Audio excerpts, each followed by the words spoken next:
তোলাবাজির মামলায় গ্রেপ্তার আরেক কাউন্সিলর। বিধাননগরে 6 নম্বর ওয়ার্ডের কাউন্সিলরকে গ্রেপ্তার করা হয়েছে। ধৃত দেবরাজ চক্রবর্তী ঘনিষ্ঠ সম্রাট বড়ুয়া ওরফে রাখাল, তাকে গ্রেপ্তার করা হয়েছে তোলাবাজির মামলায়। এর আগেও এই বিধাননগর পুর নিগমের কাউন্সিলর গ্রেপ্তার হয়েছে এবং আরও একাধিক জায়গায় তৃণমূল নেতা তোলাবাজির অভিযোগে গ্রেপ্তার হয়েছে। বিধাননগরে 6 নম্বর ওয়ার্ডের কাউন্সিলর এবার গ্রেপ্তার। নান্টু হাজরা আমাদের প্রতিনিধি রয়েছেন আমাদের সঙ্গে। নান্টু, ঠিক কি খবর? তোমাকে জানিয়ে রাখি যে বাগুইআটি থানার পুলিশ গতকাল রাতে তাকে গ্রেপ্তার করে এবং মূলত তোলাবাজির অভিযোগ, সেই অভিযোগেই এই সম্রাট বড়ুয়া বিধাননগর পৌর নিগমের 6 নম্বর ওয়ার্ড, সেই ওয়ার্ডের কাউন্সিলর, তাকে গ্রেপ্তার করা হয়েছে।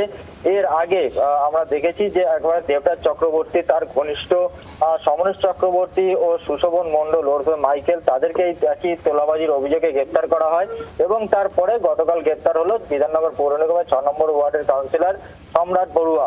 এবং এই সম্রাট বড়ুয়া দেবরাজ চক্রবর্তীর অত্যন্ত ঘনিষ্ঠ এবং তার ছায়াসঙ্গী বলা যেতে পারে এবং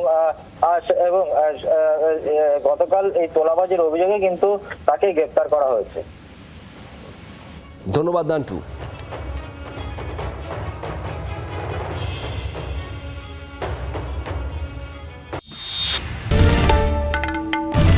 বাংলার আওয়াজ, বাঙালির আবেগ, জি 24 ঘন্টা।